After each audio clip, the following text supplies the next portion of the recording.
Um, I guess it was around between 72 and 73, maybe 73, 74. Well, anyway, to begin with, when I first came here,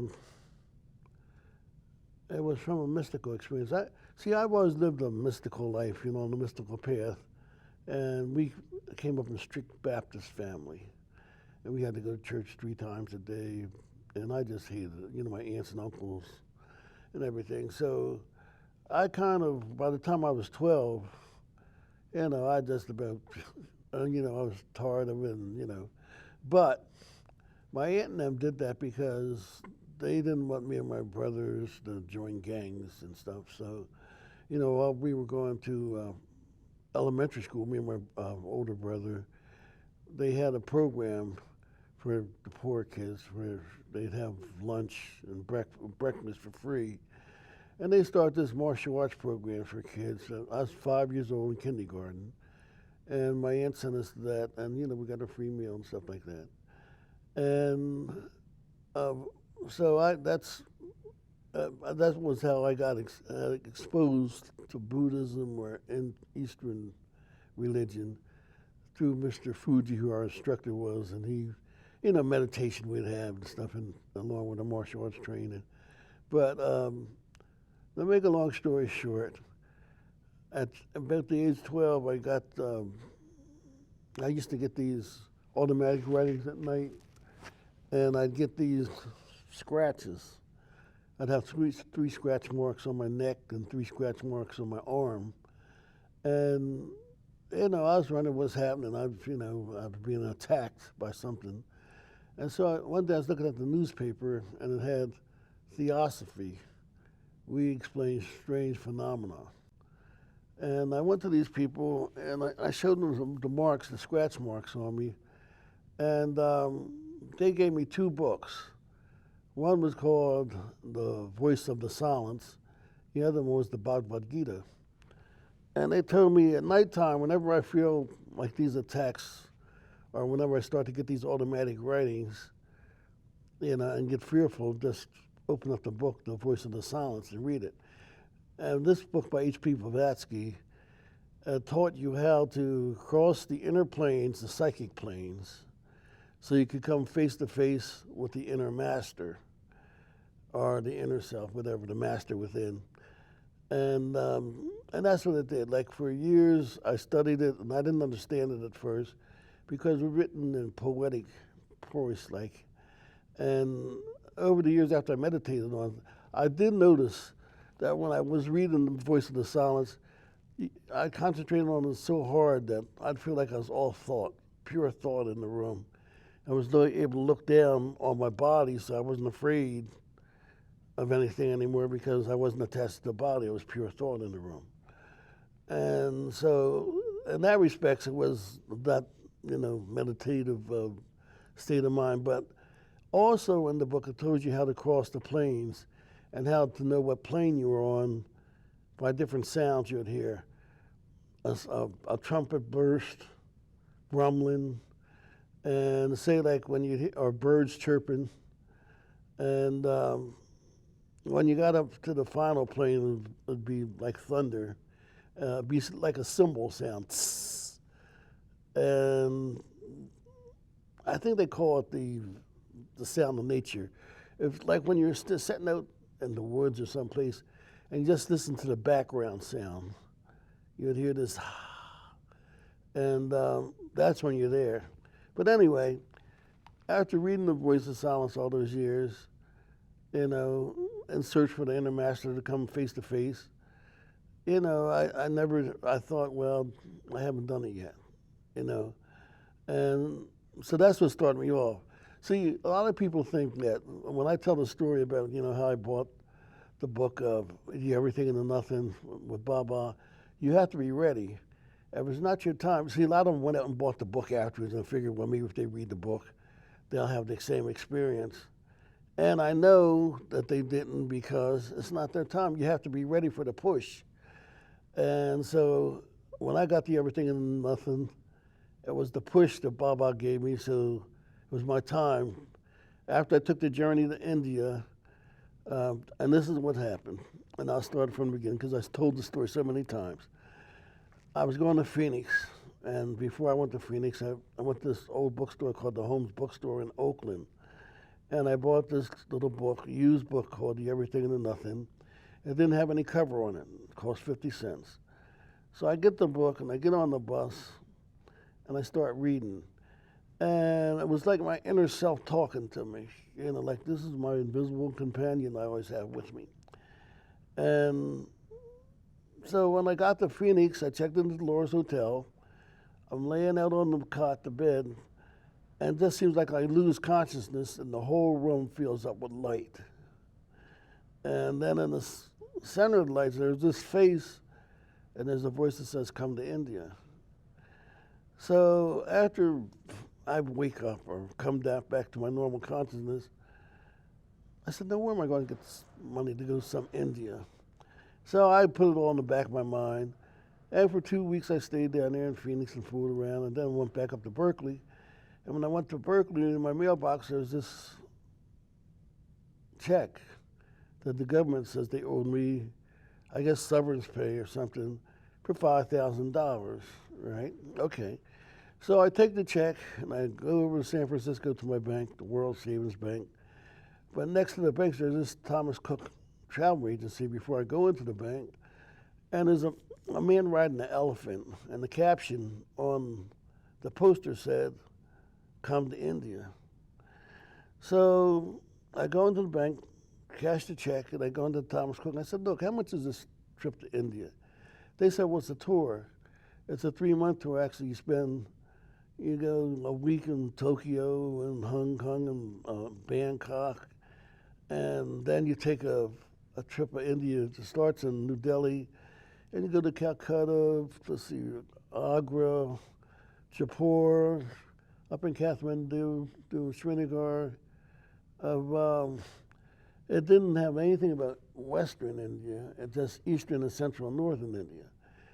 And so they said you have to get your shots and stuff, and your visa stamps. And about a month or so later, I was in India with a group called Unitours. There was 25 other people traveling with me, and I just went where the tour went. But I didn't know who I was supposed to see or where I was supposed to go. I mean, we'd visit the historical spots, Gandhi's cremation block. Wherever I seen Hindus down praying, I'd pray. Whenever I see Muslims praying, I'd get down praying. Matter of fact, I would change my attire. I'd have a pair of sandals, a pair of gi pants on, and I even had bought a turban. I blended in with the people, right? And the people who were traveling were all American tourists, old, retired, and they didn't want to do anything but sit in their hotel rooms and play cards. They were afraid to go out. I mean, they'd go with the tour group, but they were afraid to go out and just walk around and visit, you know. I don't know, maybe afraid of getting kidnapped or something, I don't know, but I would go, I want some action. I mean, I was, like when we were in Calcutta, I went to I want to go down to the Ganges. It's called Varanasi now, and you know, I seen this little boy. He came out the crowd and he said, "Oh, sir, where are you going?" I said, "I'm trying to go to the Ganges." So he said, "Come on, I take you." You know, so he would get this little rickshaw, and there's this old man. It was 117 degrees, and he was pedaling, and he was sweating with a turban on his head. And I said, "Look, you sit in the back with the boy, and I'll pedal, you know, just to direct me where we're going." And that's what he does and stuff. And because I was bigger American, you know. And so when we get there, you know, I was going to take a dive into the Ganges before I seen all those people and bodies floating in there and crows picking at the, you know, they wrap them up in a white sheet. I was told that if they couldn't afford money for their funeral pile of wood, sometimes the family would wrap them in a sheet and put them afloat in the Ganges, the river to heaven, whatever. And so at this time I was in there, there's over, I guess, 1.5 million people, because they come from all over India for this religious ceremony they have for a week or so, and I don't know what they called it at that time, but I know there's a lot of people in there. The cross that I had around my neck when I was laying on the cot in the Laurel's Hotel, I forgot this. When the light came out the room and went into this a cross, it was like an Egyptian ant cross. I have one now, but you know, one of the has a circle on the top like this. And so I tried to put it into the Ganges just to bless it with the holy water, and it broke off and fell in the Ganges over there somewhere, right? Okay, so there's kids all swimming around the boat saying, "Come on, sir," you know, they wanted me to jump in there, but I just couldn't. The water looked so dirty and black at the time, and like I say, people were throwing ceremony ashes in there, people were washing their clothes. It was just, you know, the most, I thought if I jump in that water, I'll have all kinds of diseases. This was my mind. And that's why I got to be sacred, because they don't seem to get sick from it. I guess, I mean, they've been living all this time. But anyway, so after I got, you know, going down the Ganges in this boat, right? But before I got into the boat, there's this little boy, another little boy, and he was crippled. His feet had been bound when he was a child so he'd make a better beggar. They say a lot of parents would do this. And the only way he'd get around was a handstand position. And he actually walked alongside the Ganges till we docked that boat. And when I got out the boat and he was on that pier, and he stood on that one hand and raised the other hand, something touched me so deep inside, because I give him away all my money. I just took my shirt off and put him on his feet, and he was happy with that, because he, you know, he's glad to get anything, you know. And I know in Jaipur, when I jogged through the villages, it's because those days I was in martial arts, I'd be jogging. A lot of kids never seen Muhammad Ali, so they thought that I was Muhammad Ali. And I'd have a bunch of kids running behind me, "Oh, Ali, Ali." And I'd have these Japanese yen in my pocket, and they would come and pick them thinking they got money. I mean, it wasn't worth anything. And I think at that time, it took 6 of them to make 1 cent or something like that of yen, Japanese yen. And their parents would be there hollering, "Leave that man alone." And dogs would chase after me. The kids would chase after me, the dogs would chase after the kids, and I'd go through a village like that in Agra, where the Taj Mahal is. I remember jogging through that village and waking up the whole village with kids jogging after me, behind me, and stuff like that. And but anyway, to get back to the story with the, you know, over here when I was doing my little travels, I was having all kinds of mystical experiences. But like I said, I was just being introduced really to India and the people and the culture. And I was wondering, well, what was the purpose? Why he asked me to come over here? What, you know? And then it wasn't until later on I found that I went to a lot of the places that him and his disciples went on a little blue bus tour. Later, when I found out about the bus tour and the places they went, I said, "Man, that's the same place." So actually, I was following in Baba's footsteps, and the disciples when they traveled around India with the little blue cart.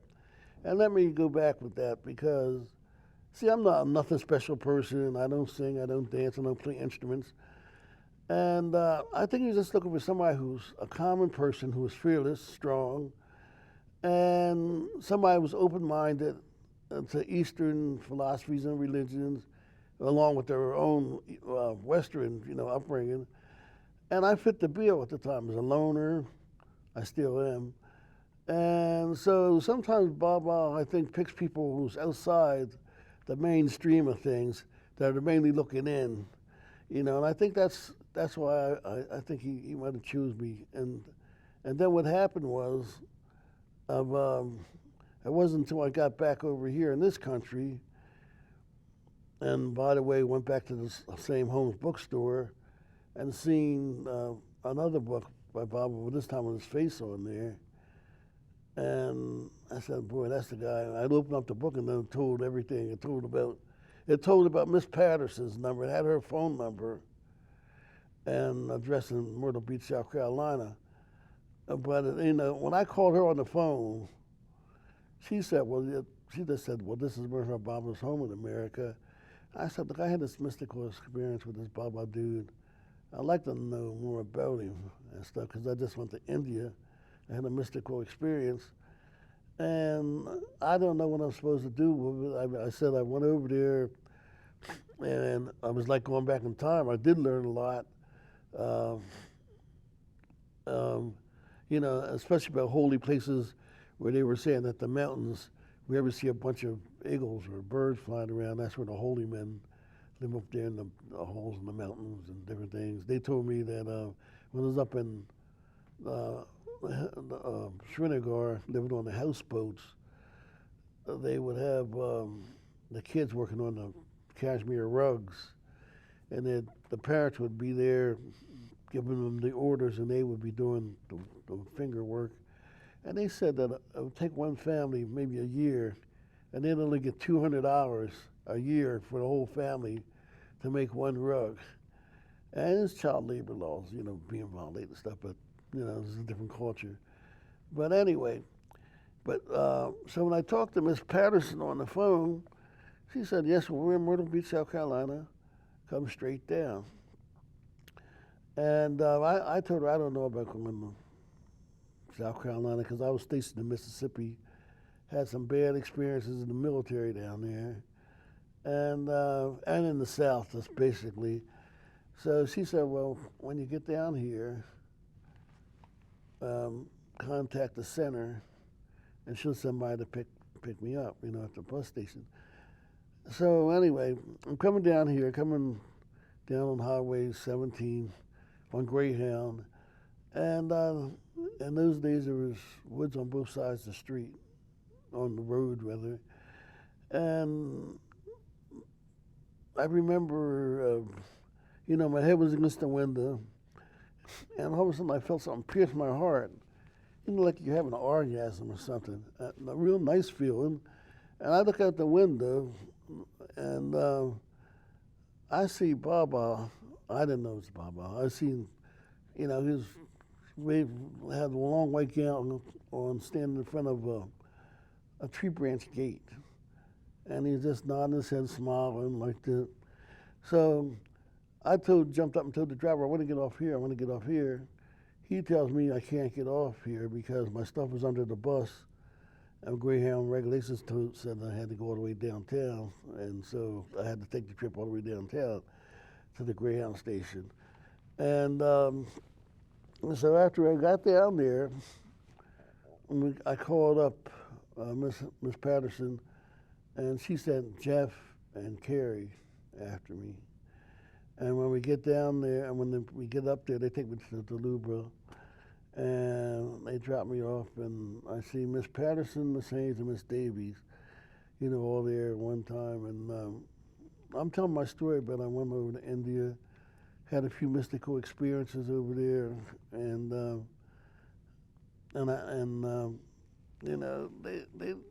she told me, when I said, after I got finished and they listened, we were having tea, I said, I seen that Baba dude at the gate.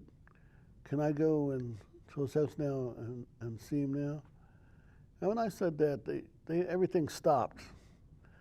Miss Patterson, Miss Davis, Miss Haynes. And Miss Haynes, she was the main one. She started crying and grabbing on me and, oh, bless you, child. All of them started crying, and I didn't know what was going on, why they were doing this, because I didn't know them. I didn't know nothing about Baba. I didn't know that, he told them that this was his home in America and he never leaves, and that here I am, a stranger, ignorant of everything, and see, Baba uses their ignorance a lot of times. They bring me here to surprise those old ladies like that, and it was kind of a shock. And then they told me, well, he says he doesn't leave here. He's been here, in 1952 or 55 or something like that, and that he never leaves. And so when I come and say, I seen him at the gate, and he's dropped. She said when she told me he dropped his body in '69, I stopped, like I was in a little bit of shock. from it. Actually, both were, because her looked like her white hair stood out and my afro stood out. She told me that, they took me over to the house and showed me the house. And, Baba's neighbor and stuff. There's just sandals. And then they gave me a room over here at the corner room where the studio is. And that night, at the foot of my bed was a lady kneeling and praying at the foot, dressed in a gray shawl. And then there's Baba standing there, smiling with a white gown and pink Nehru thing on. And there's a bowl of fruit that had materialized on the dresser. So he takes out an apple that has a bite out of it, and he starts to hand it to me. And I don't know, I was thinking in my mind, if this is God, he ought to know I don't like apples. But if he offers that apple to me, I know this is no dream, this is no hallucination. That's why he just smiled and handed me the apple. He could read my thoughts, I guess, right? But the main thing is, when I first seen Baba, I didn't know what to do. I couldn't stop staring in his eyes, because I was him and he was me, and it was back and forth. And he seemed so familiar, like, man, this is the guy that's always been with me. From the beginning, I could see through time, And the light, I could see the separation from his body and the light that was behind the body, and or his unmanifested self, the light, sort of like the light in your eyes, and then that's separated, from the regular body that you see. It's like an encasement. The body is like an encasement around it. But anyway, so then after that, after he offers me the apple, I just stand there, shocked, but not scared. I mean, because this was the love of the beloved. I knew this is what everybody's been looking for in religions. This is Jesus. This is what's beyond the scriptures and the words manifested. And you see, that was the revelation with me, because the voice of silence was Baba. He was the voice of silence made flesh, And to me, when I afterwards had told the Theosophists, they had been looking for their world teacher all these years, and they had thought it was Krishnamurti or somebody, but really it was more Baba, and they had the answer right there all the time, but they didn't want to believe it. See, they had always gotten their information from a master Katumi. H.P. Vigilazzi would get them through a hole in the wall, and Annie Besant, the same thing. And I would always ask them, well, how come he just didn't expose himself and teach him like that, give him the information? How come it's such a mystery? And, and that's what I could never get about the Theosophists, is because she wrote this book called The Secret Doctrine, and Isis Unveiled, great big thick books, about 2,000 pages somewhere. But they make it so secretive, and and that's what I always wanted to get away from. All up until this point, I was on the path of looking for the truth. I mean, I was set with different religions. Baba would be with me all these times, because he was he was using me to expose different things in religions. I'll give you a good example of when I'd go sit with the Jehovah's Witness. They would threaten. They'd say, well, the reason why Yahweh trees are shaped white like Y is because reality wanted to put his stamp of approval over them. So I said, well, what about palm trees? They're not shaped like Y. They didn't want to approve them. Right away, they want to get me out. I would go to a lot of black services. Sometimes, we live in the fiber-free life, so that means I would be eating at the missions.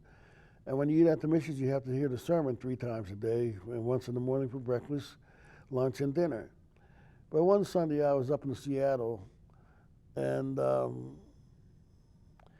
there's a group of, I was standing in the meal line down near Pioneer Square, and there's a group of black people came up in a pickup truck, and they said, hey, brother, would you like to eat at our church? Our food is a lot better than theirs down here. I said, I don't care as long as I get something to eat. So they said, well, jump in the back of the truck. And they asked anybody else if they wanted to go. Nobody else wanted to go. Okay. So I go up there to their services already started. It's a pretty big church. And as soon as I get in there, sitting in the service, I see there's 3 deacons and there's this woman preaching up in the pulpit. And they asked me, well, do you want to hear the sermon first or do you want to eat first? I said, well, I'll listen to the sermon first, right? So I go there and I sit in the congregation, get settled. Everybody lets me in the middle. And the next thing I know, the lady minister, she starts saying, oh, Lord, we got this miserable sinner that's sent among us. And I'm looking around and see who the miserable sinner is. And everybody's looking at me. So I point to myself, I say, I stand up, I say, you mean me? She said, yeah, sinner, stand up and confess your sins before God. And I said, now wait a minute. How come I have to be the only miserable sinner in here? I go to church 3 times a day, every day, and have to hear the sermon, and most of the people here just on Sundays. She said, well, you're a miserable sinner because you lack the Holy Spirit. I said, well, do you believe everything in that book up there? She says, yes, brother, I do. I said, do you follow everything in that book up there? She said, yes, brother, I do. So I said, could you please turn to 1 Corinthians chapter 14, verse 34, and read aloud to the congregation? Everything got quiet. Then the word says, let your women keep silence in the church. Then one of the deacons hollered out, come on, brother, your food's ready. You see, a lot of times people assume because somebody is standing with a bunch of alcoholics and drunks and drug addicts in a meal line that they must be one. No, they don't see them as being hungry. And what I was trying to show the congregation was just because I was out amongst bums didn't mean I didn't have any spiritual knowledge and that I didn't have any upbringing in the church. I was letting them know I knew the Bible just as good as you do. And another thing about that, the deacon that told me to, come on, brother, your food's ready, they tried to get me out of the congregation. He said, well, brother, I have my own church, and it sounds like you got some real spiritual knowledge there. I said, well, I've studied, comparative religions. So then he said, well, I got my own church, and I'd like it if you come to my church, and I might even can give you some work, help you get back to where you're going. I said, well, that sounds good. See, when I lived on the road like that, and I lived on public transportation, I'd run across people of all different religions and cultures, and for some reason they'd say a lot of times, it almost seemed like I'm supposed to meet you for a reason, and the reason was they're beating Baba through me. They had, one time, they used to have this little bus line called the Gray Rabbit that used to run out of New York all the way to LA and then up to San Francisco. Bunch of hippies bought a couple of school buses and old Greyhound buses and took all the seats out of them, and it just had styrofoam mats for you to lay on and cupboards for you to put some food in the back. But anyway, one time I was going across country, and there's this guy who sat across from me for 3 days and never said anything.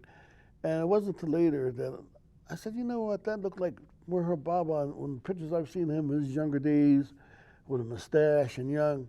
And one of my traveling companions, I asked her, who is that guy? Because she was a hippie, and she said, that's, I forget his name. She gave him some name, but she said that he could walk on water. She said that he can walk on water. I don't know how she knew this stuff. But I mean, when I seen those pictures of Baba with the deep mustache back in maybe in the 20s and the 30s, early 30s, he looked like, that's the same guy. He never said a word. He just stared at me and I stared at him. All those days sitting on a bus, going from the East Coast to the West Coast and back and forth again. He got off somewhere, I think it was in New Mexico or someplace, I don't know. But so, a lot of times when I would take those, excursions on the bus was like for me to live on, instead of paying for a motel or an apartment, I figure I'd get a 30 or 60-day pass on Greyhound and even the Amtrak and Trailway would have it too. So I would, travel all across country, get off a couple days here, stay a week in this city, go, and I made so many trips back across country on Greyhound and Trailway that the drivers thought that I worked for the company. And they, I have a Samsonite briefcase like they would, and I'd always sit up in the shotgun seat, and whenever I pull down my briefcase and write a letter or something, they would think I was writing about them.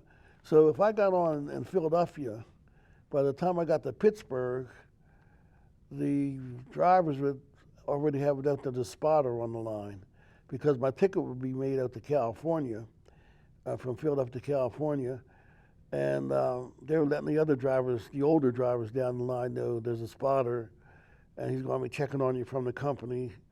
And a lot of times they'd ask, hey, you want a cup of coffee and all this? And some of them would try to show off, some of the older drivers, because the old way Greyhound and Trailway used to test you out as a driver is they would put a cup of coffee up on the dashboard and you had to drive 100 miles without spilling a drop.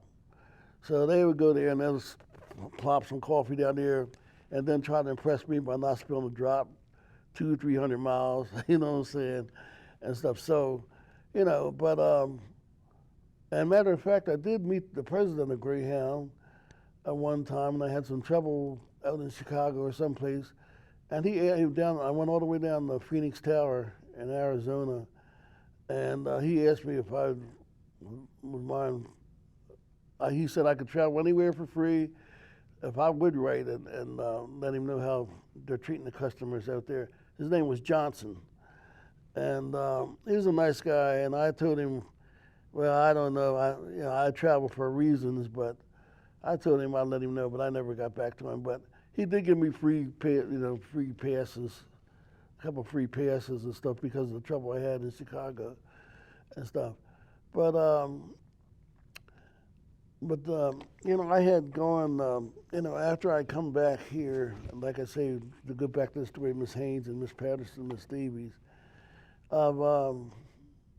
when I told them the story of what happened that night, they asked me, well, what was he wearing? What was he wearing? And I said, we had on this old Nehru that was kind of tattered. And they all start crying again and grabbing me, oh, bless you, child. And then they told me, they showed me this old Nehru that he left with them in 1952. And he told them he was going to leave this with them because he wanted to have something to dress in when he appears to people in the center. So evidently, the way I described this thing was the same Nehru that he left there. Now, the one that was in the Baba's house, the first time I seen it, that looked like the one, but that's not the same one that's in there now, because I hadn't been in that house in about 30 years until last year, and I went in there and I looked in that glass case, and that's not the same, Nehru that Baba had on there. But Jeff told me that sometimes I think he said they sent it to the Smithsonian Institute. Sometimes in Hope, I don't know. But anyway, so then I kept saying, well, what does it mean? What does it mean? Because, after you put the apple back in the bowl with the bite out of it, and looked perfect again, right? The old lady disappeared, the bowl of fruit disappeared, and then he disappeared, right? Okay.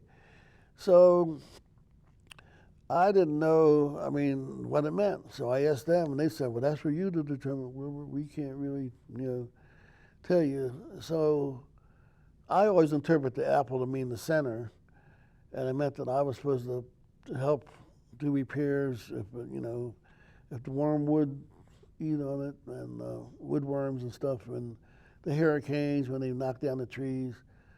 So I started volunteering in those days. Miss Haynes assigned me to work with Malcolm, and me and Malcolm put a lot of those, I helped Malcolm put most of those railroad tie steps going up to the compound. Some of them, all the ones on the inner center, where you see railroad ties stepping, going down and stuff. We did. That's one reason my back is going. But anyway, um, so I think that after all them years of doing that, and I did see Baba. I mean, I would see glimpses of Baba after that, like going through. If I'd be walking up to the barn, I'd see a white gown through the reeds or trees. But then when I get there wouldn't be nobody there. You see what I'm saying? And it would be like a tease. I kept thinking of the book glimpses after that, you know what I'm saying? But I never did see him fully appear just like a regular person in front of me again after that one incident. But I told Miss Patterson them, probably this is how he'll be manifesting with people over the next 700 years. And now they tell me a lot of the kids see Baba, certain times at the center, around the barn, during the Sahavas. And I was speaking to a couple last time I was down here whose kids were there, and they kept telling them that Baba was standing right alongside of them. But I couldn't see him, and they couldn't see him, but the kids could see him. You see what I'm saying? So you have to have a certain amount of, I think, innocence and purity of heart and mind, because like it says in the Bible, when Jesus said, "Blessed be the pure in heart, for they shall see God." But Baba tells you how to see him if you're sincere and really, want to see him. He gives you the rules on how to do it, the 7 ways, 7 principles or whatever and stuff. But I don't have to see him. The presence, we walk by sight, we walk by faith and not by sight. And so that's what's always carried me. I always felt Baba's presence. And in the end, like all the places I've been, Baba was walking with me. And in the case of the disciples, he was walking with them. They were walking with him. And that's the difference. So once you can feel in your heart and mind and make that an inner attachment with Baba, well, then that's what guides you and stuff. And I don't know, a lot of places I've been, I never thought I'd go as far as I have. Because all through Europe and Orient and Iceland and India, and, I mean, I never thought I'd been to all those places and stuff and see things that I just read about in the books. Or I've been there, Stonehenge and these places. I mean, I'd go there. Only place I never got that I wanted to go real bad was the pyramids, because when I had my visa and all that to go over there, that's when they had that desert storm broke out, and they weren't letting anybody in, then and stuff. So I never got to the pyramid, but I did get to the pyramids in Mexico, and I think one in India someplace, the Love Temple or something, I don't know. And for fertility, you go and lay there, and during the full moon or something, and then you get pregnant if you're inside when the moon lines up with this. They had this stone type of altar. When you lay on there and make love, when the moon's between there, it's the fertility pyramid, they called it and stuff. I forget where it was, but it looked just like the regular pyramids and stuff like that. But anyway, so over the years coming here, people always say to me, I've been coming here for years and I've never seen you. I heard you. And I said, but you never seen Baba here either, and you've been coming here for years, right? So that just goes to show you, I was invisible to people. Nobody ever cared where I came and went. In the old days, it was like the invisible man. But now in this day and age, with all the stuff happening, they want to record you on camera everywhere and stuff, they want to, if you're especially kind of standoffish, then they want to watch you more. So, I've gotten used to, I don't feel comfortable traveling overseas anymore, because it seemed like in the old days it was just free travel. You didn't have to worry about restrictions. Even when you just go back and forth across country, you didn't have all this TSA and different things. It was just free. And and there wasn't the idea of being attacked or something in some malicious way, something blowing up in front of you for no reason and stuff. I don't want to get political, but anyway. So to get back to the main story, so after that, Miss Haynes would kind of protect me because she told me every time I come down here, call them first at the center, because I would always have trouble downtown or even just walking out here to the center and stuff. People be throwing bottles, beer cans and stuff at me. Yeah, get out the road, nigga, and, different things. And when I'd be downtown, the police I'd always have trouble with the police. And they knew about the center and stuff out here. But, it wasn't that long ago when I couldn't even get in a room downtown. It was around about 72, 73, somewhere in there. I would try to get a room. I wouldn't be able to get a room. And they would pull up at the bus station, the police, and they'd tell me, you got 15 minutes to get someplace or else we're going to run you in for loitering. So then they asked me, well, do you know Philip Brown? I said, no. Who's that? I don't know anybody. So they said, well, we'll send them around here in about 15 minutes with a patrol car. So they send Lieutenant Brown around. Oh, it was a sergeant then. And he said, I hear you need a place to stay. I got a motel over in the black neighborhood. I charge you $15 a night. How's that sound? I said, that sounds pretty good to me. So he told me to throw my stuff in the car, and he took me over there, right? And meanwhile, I didn't know where I was in Myrtle Beach. I didn't know one area from the next. All I knew was about the center, but after, you stay at the center, you have to stay somewhere downtown. And so that's what I did, and I got in tight with Sergeant Brown, Lieutenant Brown. And he had a lot of property in Bar, and I got a job working with him and stuff like that. But anyway, to get back to the center, they seen Miss Patterson and them as saints. The people in the black neighborhood, they spoke highly of them, how they'd come and help the kids and have programs for the kids, Christmas presents and little dinners and different things. And so they always spoke highly of the center and Miss Davies and them.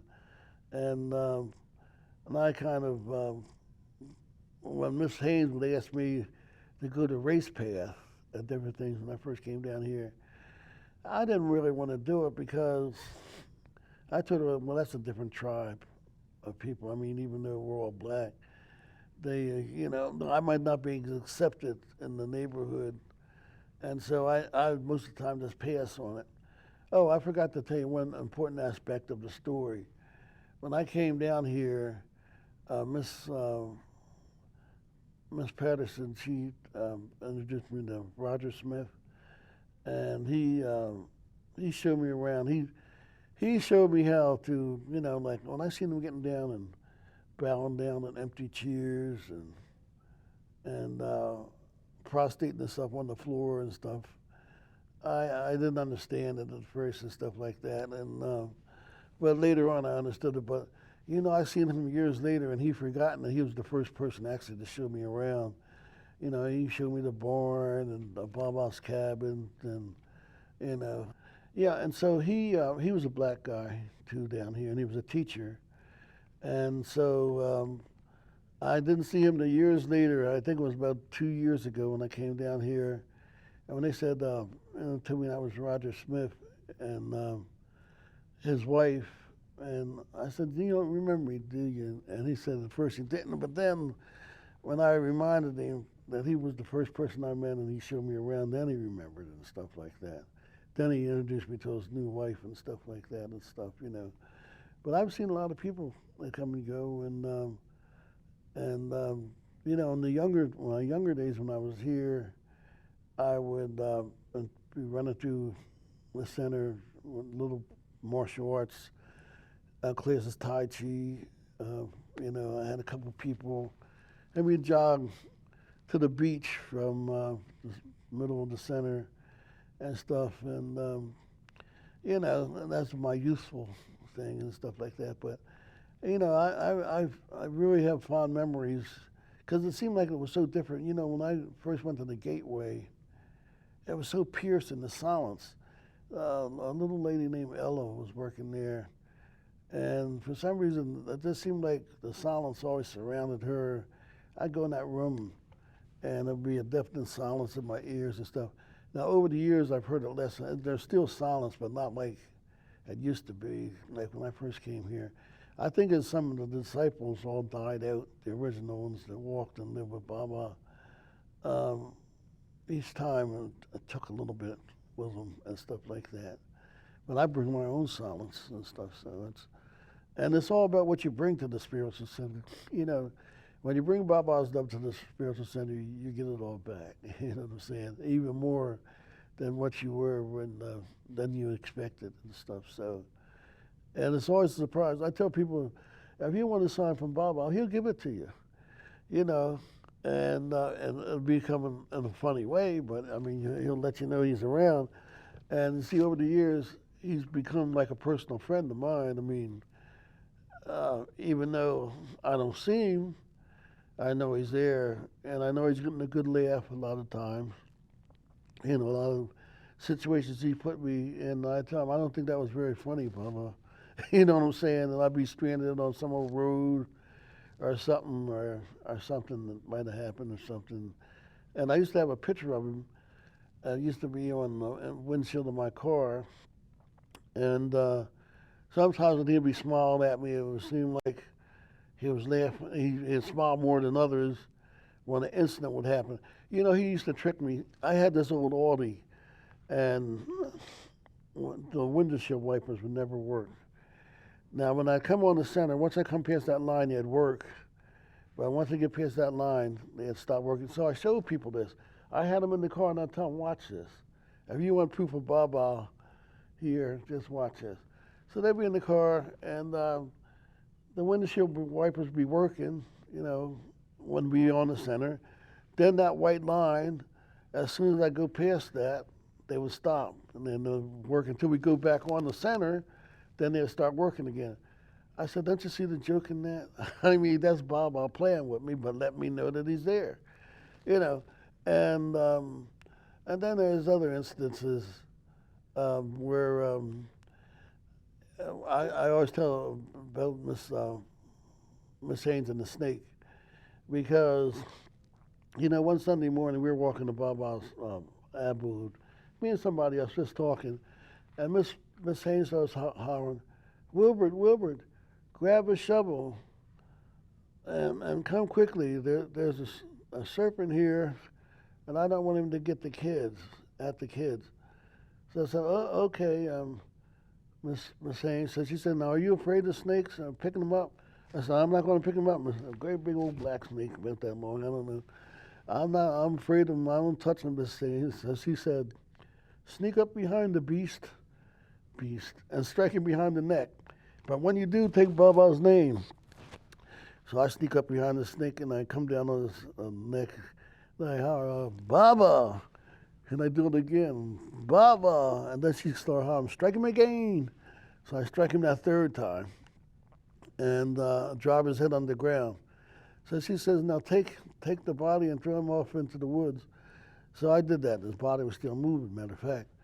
So then I say to Miss Haynes, and she was telling me that Baba told them whenever they kill a snake and take his name, it jumps all the way on the evolutionary scale and becomes a human in its next lifetime.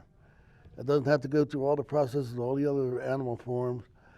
So she said that over in India, when cobras and stuff get old, they try to crawl around humans so a human being could kill it, so it jumped the evolutionary scale.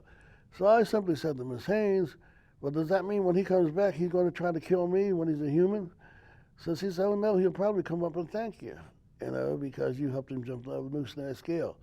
But, all that night, and I was staying at the Hermitage, my back and body and neck all ached, and I kept thinking the thing was under the Hermitage and stuff. And until this day, I mean, she said, to probably thank me, but I still think there might be some revenge in here. He's getting a nail with my back and neck and stuff. But and then the whole sky cleared up. It was cloudy, and all of a sudden, all the clouds pulled back, and it was a clear day after that. I always thought of the snake as being in the serpent and going to Eden. And I tried to convince myself, well, by killing that snake, I killed the devil or the deception that was in at the center at the time. I don't know, but that's the way my mind worked from that Christian uh, background. But so being in the arts, I used to listen to Alan Watts a lot, and he was a Catholic priest, and then went over to Japan, became a Zen priest, Buddhist, whatever, and he kind of brought the Eastern and Western mind together, and that's why I enjoyed listening to him so much because him coming from the West here in English, um, and the concepts of Zen and my martial arts, it all blended together, and it helped me have a better understanding at that time of the Eastern of mind and stuff like that. You see, they're more concerned with consciousness, states of consciousness, but over here, they want to measure the mind, and they want to classify the mind. But instead, they should be studying consciousness because that's really what goes on. I think that the brain, once it dies, it dies. But the consciousness that was giving that brain life and light, that's what goes on and stuff. And and when Baba talks about seeing yourself as the infinite, I mean, when you go to sleep at night, see yourself as going further and further, deeper and deeper out in the universe.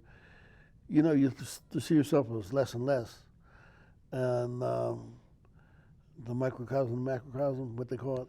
So once you do that, you lose yourself into nothingness, and that's what I usually do. That's my form of meditation, and how I relax my mind.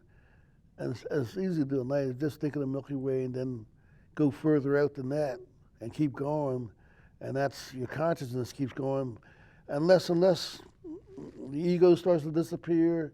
That's why a lot of people who are professionals, they can't stay out in the wilderness too long because they'll forget who they are, their profession, and their ego. And my one of my instructors used to tell us that in martial arts, Alan Lee, he would say, when you come into a school, you get a little white patch. And after you're there for 15 or 20 years as a master, they give you a little white patch. And what they're trying to show you is you're nothing more than you were when you came into the school than you are when you leave out as a master, just a little bit more aware. And they don't get attracted to color of belts, black belt, and all that. See, because they say once you start attaching, limiting your knowledge, well, then it stops there. You think, oh, I'm a black belt, or I'm a PhD, or I'm a doctor. I've never worried about that stuff, And I'm here for the people who don't write books, who are just a normal, average worker, shovel dirt, whatever. And I don't attach my ego to that type of stuff, And so I go around happy because I'm free of it. I don't know. I had maybe close to 8 years of college, but I never declared a major because once you declare a major and you go around, oh, I'm a PhD, you're learning stuff. You think you know it all because you're a PhD. I mean, there's more to learn, and that's what I'm saying. This is what Alan Lee always taught us, was you're nothing more, but a little bit more aware, and you're a master now. You learn all the techniques, and you got your own techniques, but your learning doesn't stop. Always keep the beginner's mind. And that's what I teach the kids when they ask me, hey, can you award me a black belt and all that? I say, no. You're nothing more than, you came in here with just one belt, the one around your waist, that's it. Don't worry about the colors of belts and stuff. And that's the way it is. Knowledge is limitless, but don't attack. With the Masons, that's one reason why in Masonry, there's so many degrees here, degrees there of the knowledge as you go up. Why limit yourself? Keep your knowledge limitless. And that's what I think that's what always attracted me about him, is because he always told the Theosophists, my knowledge begins where yours ends. And he was right, because their knowledge only took you up to the third plane or fourth plane, and he goes all the way. I mean, to the seventh and beyond that. So that's the important part. You have to remember to, each day you start out with a beginner's mind, just like you're a baby coming, you know. See, I've gone full circle. I came into this world not being able to walk, no hair, no teeth. Teeth are gone. It's like a baby. And now I'm going back out like that. Can't walk, teeth gone, hair gone. I've gone full circle. I've gone to the manhood, and I'm back to babyhood. The next thing will be angelhood when I rise. So that's what Baba too. You know, and they say, well, he's childlike. He'd gone full circle, and you know, and when he played with bread, putting a hole in bread, and when he goes to eat or something, you know, and I can see that. I can identify with that. And I heard he didn't have any teeth and stuff, and Baba says, "All who really love me become me."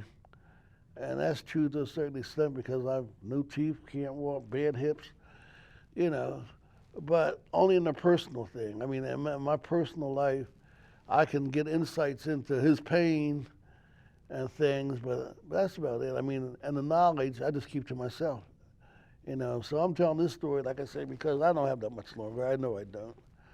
And I just want to get it out there for people who might try to get some insight and want to try to take the path I did. You know, when you want to just travel and learn and know that God's with you and He's going to get you back safe, whatever, that's all you need to, I mean, that's what's important. And actually, I was living the fiery free life all those years, you know, just living from day to day, no food, nothing. And now that people are getting wiped out by storms and stuff and become homeless in an instant, they're living that fiery free life too now. That's why Baba says that life will all eternally live on, even though they might not want it at the time. People are still going to be living that life out in the streets. And when I went to India that first time, I seen what real poverty was all about and that's why he had me take that journey. I think I thought I came up poor, but when I seen what over in India in those days, how it was, people living out in the fields and shacks and this a tent, I think I counted my blessings because I said, well, over here at least we got welfare. I mean, if I get a car, at least I have a roof over my head, right? And over there, they don't have, I mean, at that time, they didn't have all that when I first went there. Oh, and I forgot to tell you another important part of that one story. When I was in India that first time, there was this lady who came, you know, I was traveling with a tourist. We were in, I think, New Delhi. And this woman comes out the crowd dressed in a gray shawl and stuff, and she gives me a flower. So the tourists that were traveling with me were saying, why is she doing that? Why is she giving me that flower? She gave me a flower and a hug. And I said, I don't know. Maybe she sees the divine spirit within me or something. And you know, when I stopped to think about Baba and the lady that, you know, used to live under the neem tree and stuff, and how he gave her his enlightenment, or she gave him his enlightenment. You know, Baba John, what his name?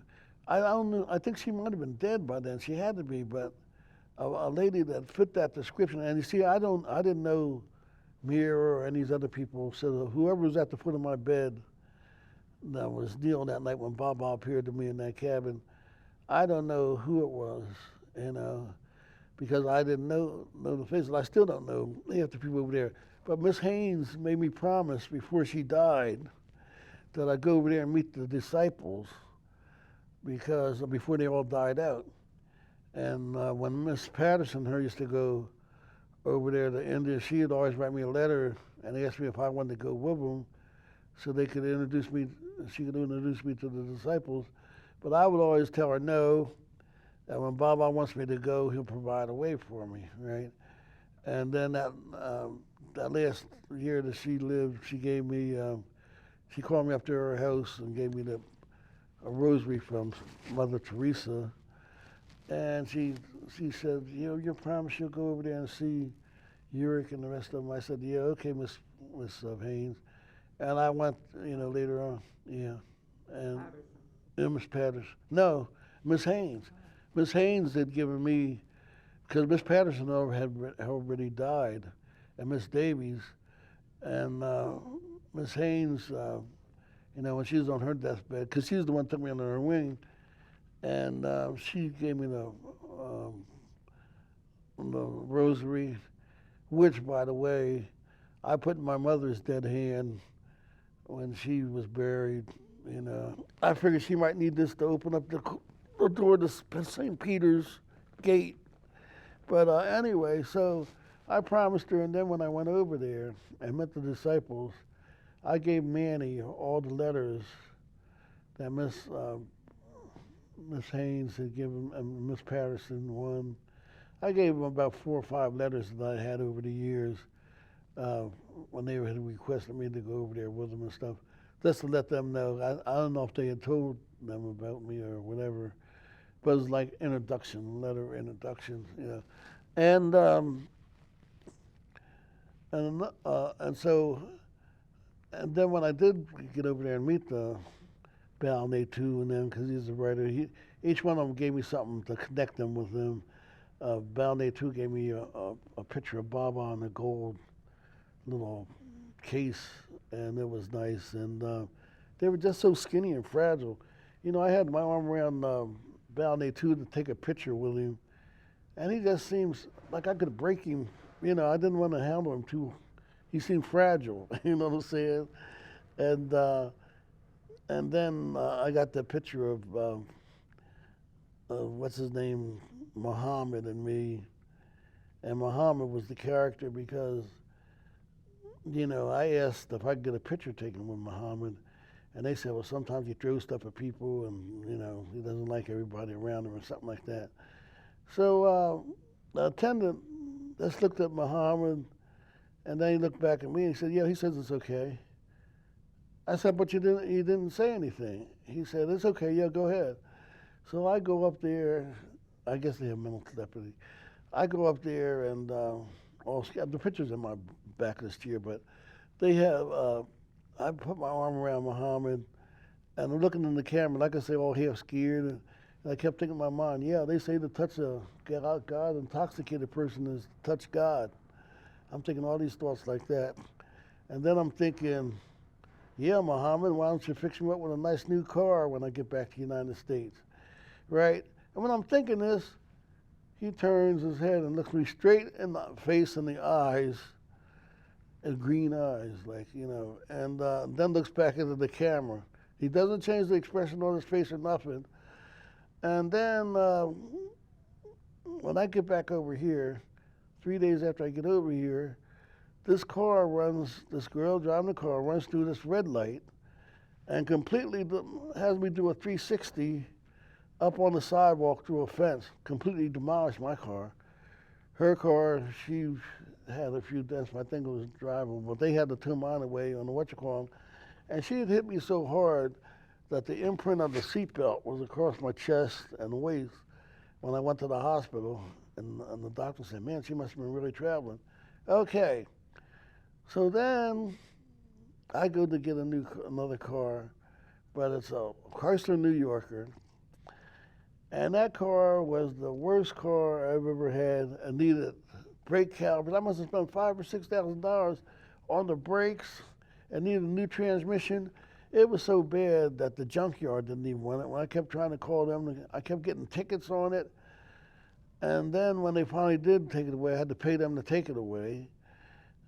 I kept thinking, boy, you got to be careful what you ask God for, because He'll give it to you in other ways you didn't expect.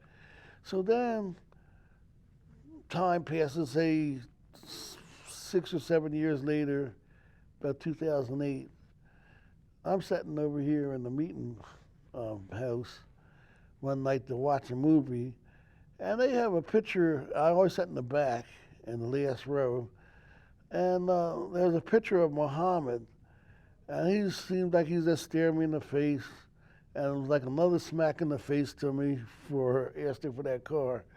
And they said that he had dropped his body, and that's why this picture was up there and stuff. But it was like a second smack when I seen it, I just start laughing because it's, you see, like I say, you got to be careful what you ask for and do and stuff, especially around saints and holy men like that and stuff, because he taught me a big lesson. So now I hardly, for material things, I don't, you know, I've been discouraged from doing that, you know. And a lot of people ask God for money and everything. Now, if it comes, it just comes in a way, but I don't ask, you know, for it anymore and stuff like that. And another thing is, uh, they thought that Muhammad was going to die. Then they had dug a grave for him, and every time they thought he was going to die, he'd come back to life. They even put a great big metal thing over it to cover it. And I remember when I was over there, I finally did make it to the center in Western India, uh, and I lived there at the Maharadabad, and you know, it was nice, and especially visiting the tomb on the hill, because I could see light around that tomb at night, like an aura, you know. There's a lot of energy that would come out of that tomb when I went there, and they say anybody who's been to the tomb of a perfect master, anybody that comes in contact with them after that gets a spiritual push.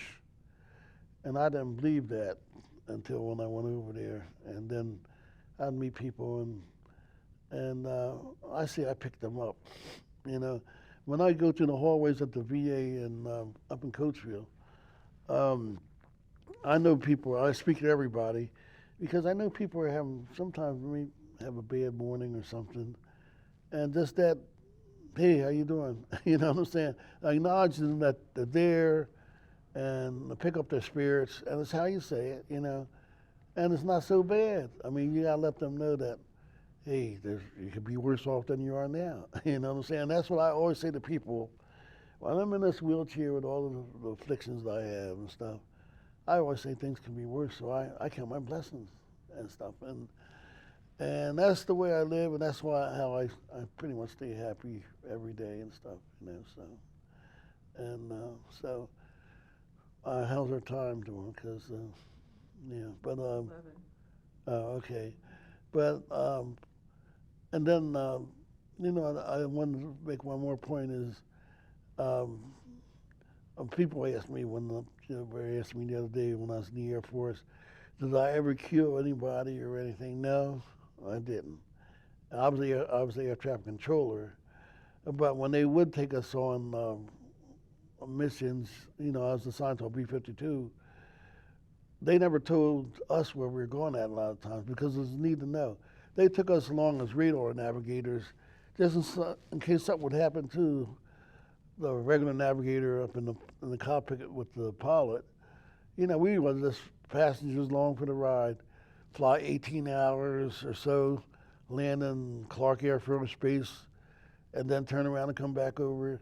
So I don't know what they might have dropped or who they might have dropped it on. I know we might have had a full payload of Agent Orange, or it might have been made napalm. I don't know, but you know, because they were trying to clear a lot of the Ho Chi Minh Trail, and we weren't even supposed to be up in northern Cambodia, so that's why everything was secret missions and stuff. So I have no guilt over what, you know, I was no bombardier or nothing, so I don't feel no guilt from nothing. I mean, as far as any activity that might have went on during my time in the service, and my time in the service, I hated every minute of it, but I'm glad I did go through it now and stuff, you know.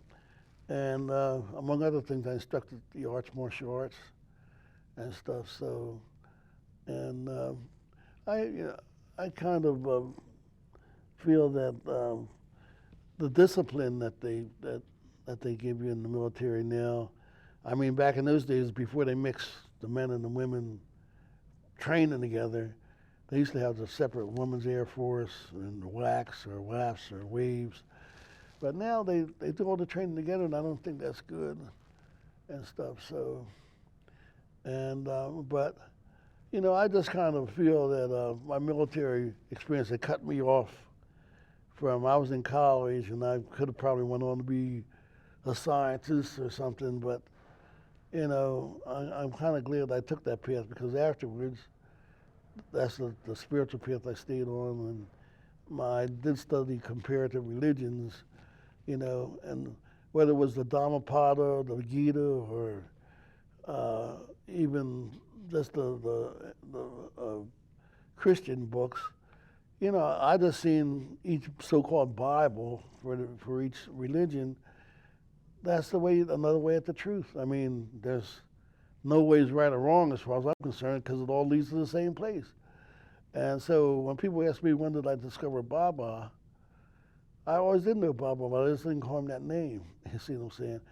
When he says he's the nameless one, that's kind of what I've seen God as, and because he can change at any time, any place. And so I kind of think that's the way it's supposed to be. Just like when the way the sun shines in the sky down on everybody and doesn't distinguish between groups or people or whatever.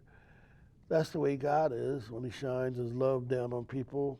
It's on all the earth, the universe. He's just another, part of a star in the universe. That's what we are, and we have our chance either to reflect his light and be, just a reflection of it, or give light to others through the reflection, or we can go dark.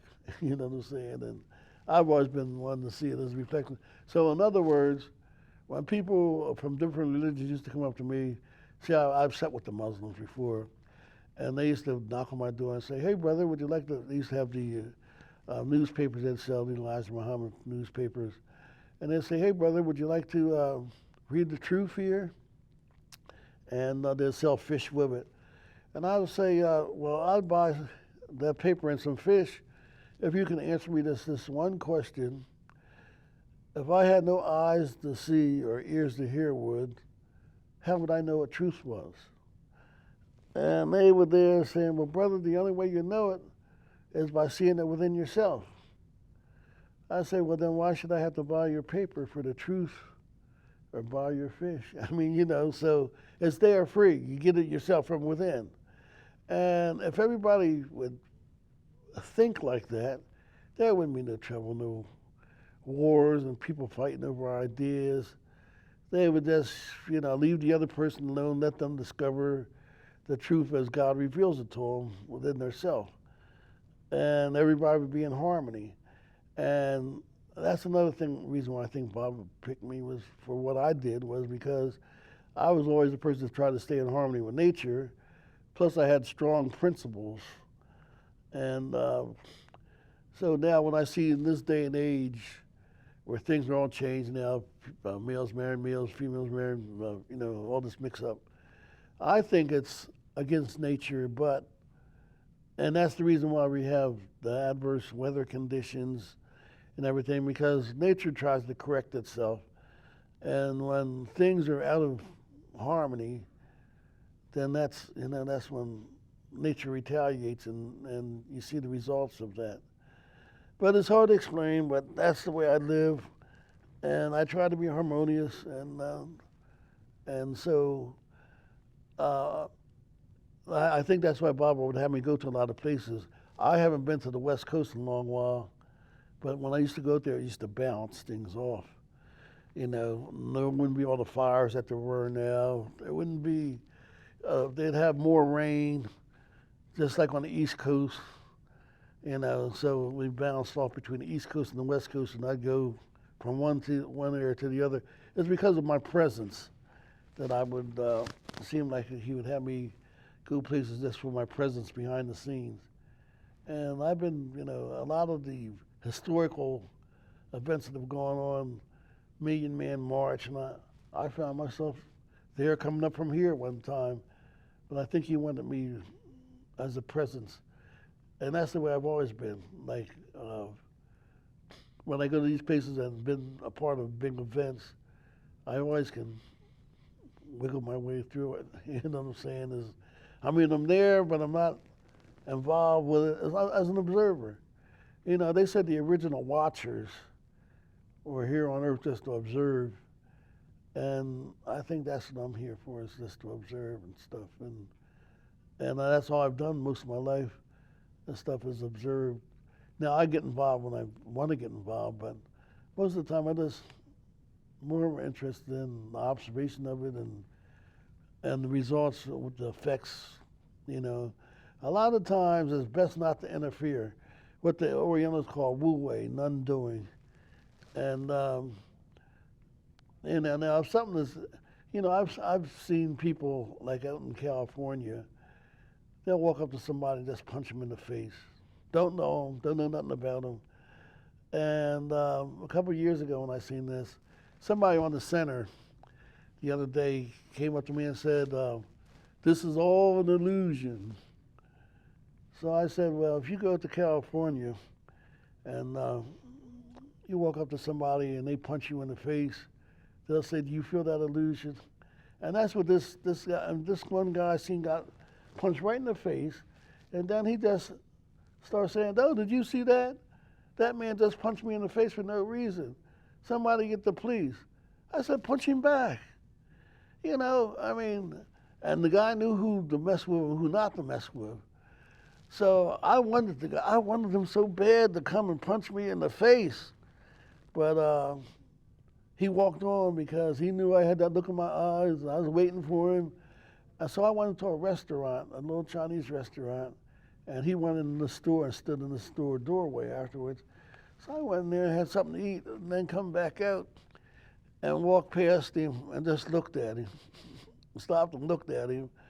He didn't do nothing. They know not to mess around with somebody who, now I'm vulnerable. They see me in the chair and stuff like that.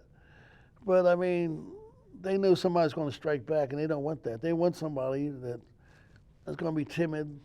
And you see, and to me, that's what's happened today. Everything is just so soft. It's everybody's, I don't know, delicate. I'll just put it like that and stuff. I come from the old school. You see these rough hands, all scarred and calloused and stuff. That comes from hard work and just hard times. And when you see hands like that. Be careful with the microphone. Oh, yeah. On your shirt. Okay, yeah. Yeah, but when you see hands like that, you see a person who worked a hard life. All kinds of casual laborers. But at the same time, I've done stuff that I've been a counselor, I've been electronic technician, I've been a teacher, but I never ego tripped off of that. When somebody said to me, who used to counsel? I don't ego trip off of stuff like that. I'll put it like this. At the center, people, they're professionals, some of them write books. They're more concerned about what you're doing or what's your line of work or what's your profession, right? But Baba doesn't care nothing about that, and so I'm just normal. I don't try to put on any airs. I eat meat. I don't try to act vegetarian. I don't try to eat Indian food. It breaks me out. It's bad for my stomach. And I just myself. But you find people want to put on airs and do this and that instead of just being themselves. And when you're normal and just yourself, that's what Baba wants. He wants you to be honest. Be honest with him. Be honest with the world. You don't have to put on those airs and stuff. So, when I say, oh, well, I'm nothing special, man. I'm not no doctor or lawyer. I haven't written a whole lot of books. I've written poems and different things like that. But I don't ego trip off of it. Once it's done, and I don't even look at it again. And I don't think that's the important aspect of people because most people are just normal. They don't write books. They're not doctors. They don't have degrees. They're just normal, everyday working people. And that's the kind that God likes. They serve, they love Him, they do their work, they take care of their families, and that's it. But the ego trip, I don't play no instruments and sing, and I don't do that. If you want to hear music, I turn on the radio. That's the only thing I play is the radio or something. But if you want to see, I don't even play basketball stuff. I don't entertain like that. And but a lot of times, and especially here at the center, you got to do something. And when I first came here, like I said, I was in the martial arts, but I never, after that, I never speak of it anymore. And as far as now, I met somebody from Australia. Oh, you a counselor? You used to counsel? Yeah. It's like another lifetime ago, but it seems like I've lived 3 or 4 lifetimes, and that's this one lifetime that I've been, because I've been so many places, and I think that's the way. I'm getting to the point where I'm just tired. You know what I'm saying? So when I do take my rest, my final rest, it'll be just that. I'll be I'll be at the point where I need it. And they say I'll rest when I'm dead. Well, but I don't push it. And my main thing is my health. And so now that's, when it's my time, it's just my time. My duty's up, and that's it. But another thing is, before I had got in with Baba, I used to read books by Yogananda, the autobiography of a yogi, and different things like that. And that got me more into the Eastern philosophies and religion and stuff. And I remember that picture in the back of the book with Yogananda, and before he got ready to drop his body. And they say he was already looking into eternity.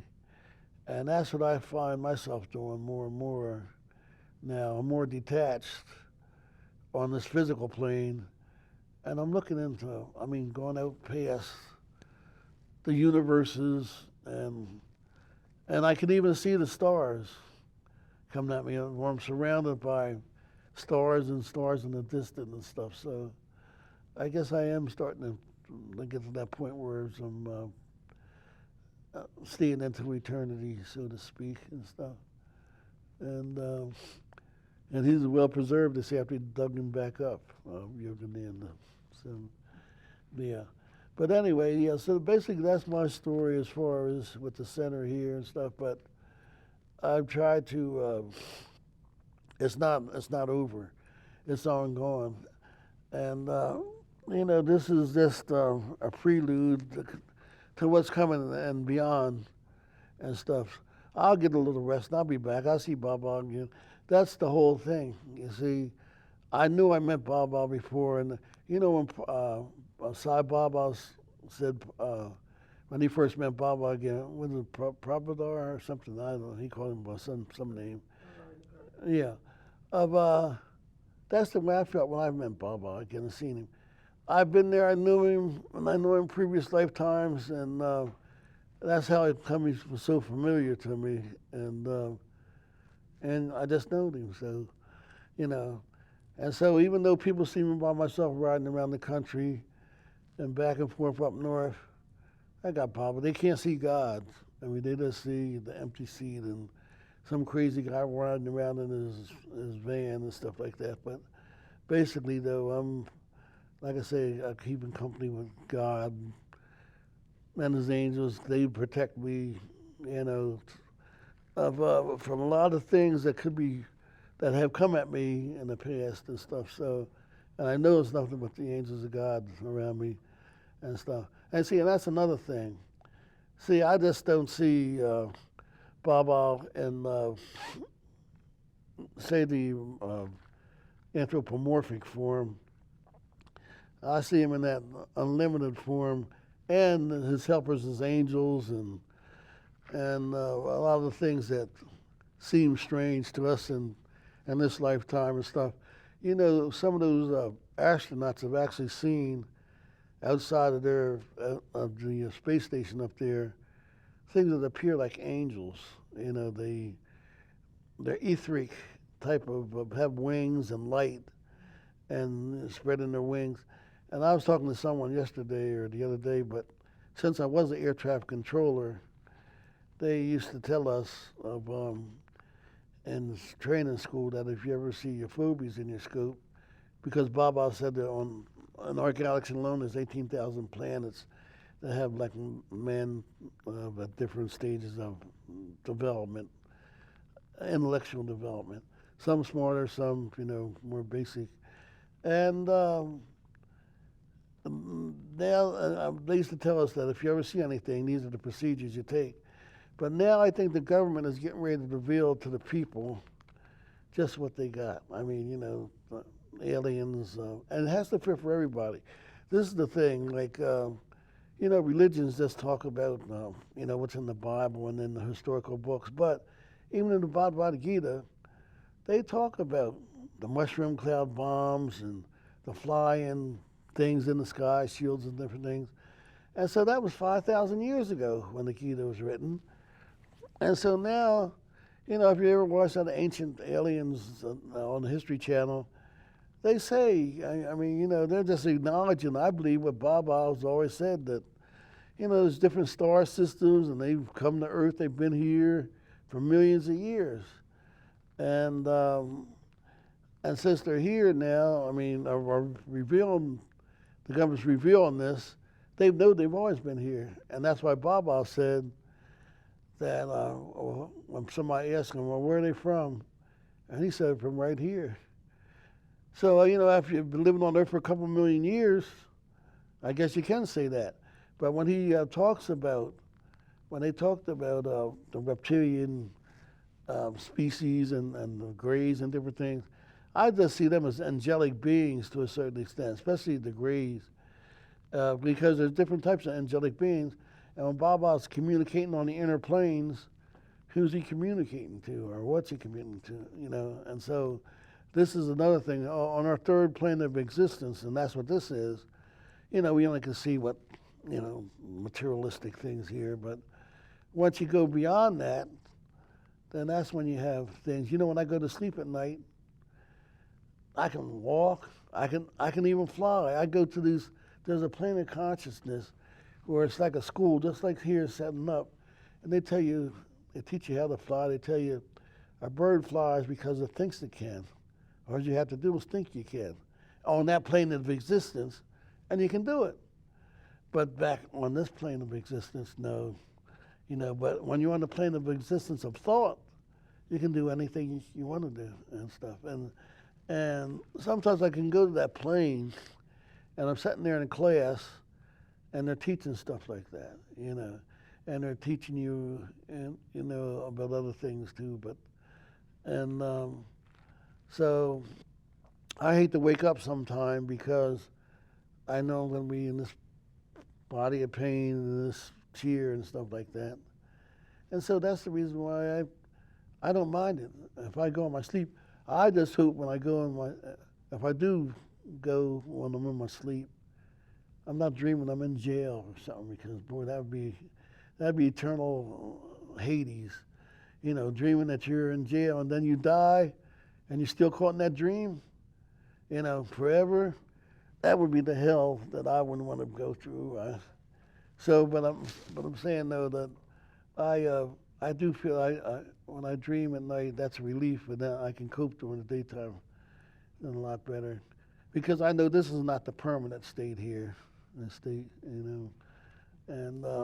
so. But basically, I think I've talked enough. I think, and one other point I'd like to make is that, Baba, I don't usually, when I'm with people, my family have always been in the church, Baptist, Jehovah's Witness or something, right? And I don't never try to convince them of Baba or anything, because I feel that when it's your time to come to Baba in any way, and he's coming to you in that way, if it's through Jehovah's Witness or through, Baptist or whatever, then that's the way he's pulling you to him. Many are the paths, and so I don't try to convince people of my beliefs, and I don't even care if they believe me. What's important is the experience that you have between yourself and God, and that's all that's important. Whether somebody believes what you believe or say, well, that can't happen. God can do anything. What might seem impossible for somebody else is not impossible for God and stuff. So I never put anybody's story down when they tell me about how they came to Baba or God. And when somebody asks me, well, you think he's God? I say, well, he thinks he is, and I believe it.